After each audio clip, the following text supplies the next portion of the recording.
मित्रों, आपने शूरपणखा के बारे में तो काफी कुछ जाना होगा, पर अभी भी ऐसे कई रोमांचक तथ्य हैं जो इस कैरेक्टर को और भी रोमांचक बनाते हैं। शूरपणखा का अर्थ होता है जिसके नथ यानी कि नाक सूप के समान हो। और क्या आप जानते थे कि जहां पर शूरपणखा के नाक कान काटे गए थे उस जगह का नाम ही नासिक पड़ा। शूरपणखा के ऐसे ही रोमांचक तथ्यों को लेकर आइए इस वीडियो की शुरुआत करते हैं। और साथ ही ऐसे वीडियो से जुड़े रहने के लिए हमारे YouTube channel knowledge of history को सब्सक्राइब कर ले। तो दोस्तों, वैसे तो जनमानस में शूरपणखा की छवि एक राक्षसी कामी निर्ममता से नरसंहार करने की होने के कारण घृणा की दृष्टि से उसे देखा जाता है। लेकिन जब करोड़ों जन्मों तक तपस्या करने के बाद भी ऋषि मुनियों को भगवान के दर्शन का लाभ नहीं मिल पाता है, तो इसने तो उनके दर्शन करने के साथ ही उनसे बातें भी की है। और भगवान श्री राम ने उसकी लक्ष्मण जी से बात करवाकर जगत जननी सीता माता के दर्शन भी करवा दिए। तो आखिर उसने ऐसे कौन से पुण्य किए होंगे, यह सोचने वाली बात है।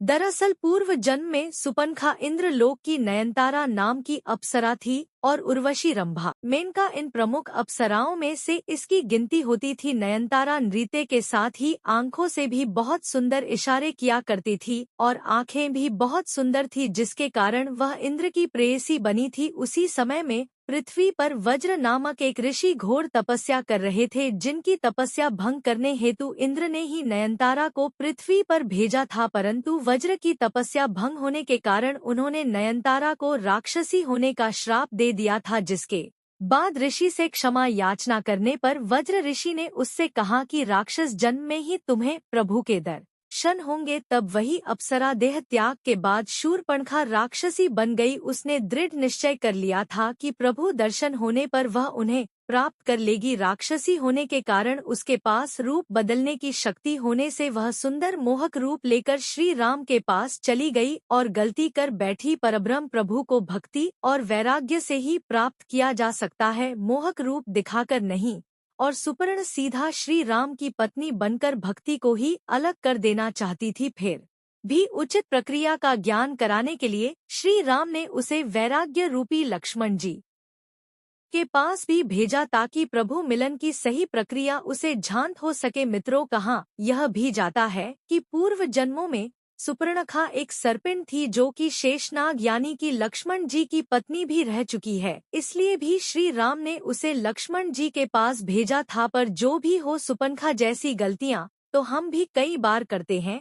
जैसे मंदिर में जाने पर अगरबत्ती का खाली पैकेट हो या फिर नारियल माला या प्रसाद की पॉलिथीन या फिर माचिस की तीली, यह सब मंदिर परिसर से बाहर किसी डस्टबिन में डालने की जगह मंदिर में ही कहीं पर भी फेंक देते हैं। चैनल गेट हो या फिर कहीं पर भी अगरबत्ती लगा देते हैं और कहीं पर भी दीपक लगाते हैं।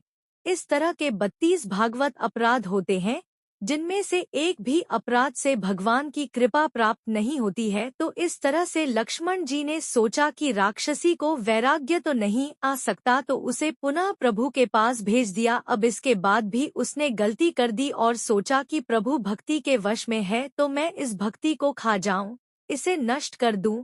और सीता माता के पास गई और इस प्रकार गलती करने से लक्ष्मण जी ने क्रोध में आकर उसके नाक कान काट दिए और उसे अंग भंग कर दिया। और उसी समय शूरपणखा की आंखें खुल गई और पूर्व जन्म की याद भी आ गई। और तभी उसने प्रभु के कार्य को पूरा कराने के साथ ही एक तरह से उनकी सहायिका बनकर प्रभु के हाथ से खर दूषण रावण, कुंभक, मेघनाद आदि निशाचर को मरवाकर उनका भी उद्धार करवा दिया और एक तरह से पूरे कुल का लाभ करवा दिया। और प्रभु प्राप्ति की उचित प्रक्रिया अपनाने के लिए पुष्कर जी में चली गई और जल में खड़ी होकर भगवान शिव की तपस्या करने लगी। और बताया जाता है कि सुपर्णखा की 10,000 वर्ष की कठिन तपस्या से प्रसन्न होकर शिवजी ने उसे दर्शन दिए और यह वर प्रदान किया कि 28वें द्वापर युग में जब श्री राम कृष्ण अवतार लेंगे तब कुब्जा के रूप में तुम्हें श्री कृष्ण भगवान आशीर्वाद देंगे और तुम्हारी कुबड़ ठीक कर देंगे। वही नयनतारा अप्सरा का मनमोहक रूप प्रदान करेंगे और सारी सुख समृद्धि के साथ ही ईश्वरीय लीला का लाभ भी तुम्हें मिलेगा। तो मित्रों, आपको सुपनखा के इस अद्भुत तपस्वी चरित्र के बारे में भी पहले से पता था तो हमें कमेंट करके जरूर बताएं और हमारे वीडियो से कुछ सीखने को भी मिलता है। तो हमारे साथ जुड़े रहे और हर हर महादेव का नारा जरूर लगाए। हर हर महादेव।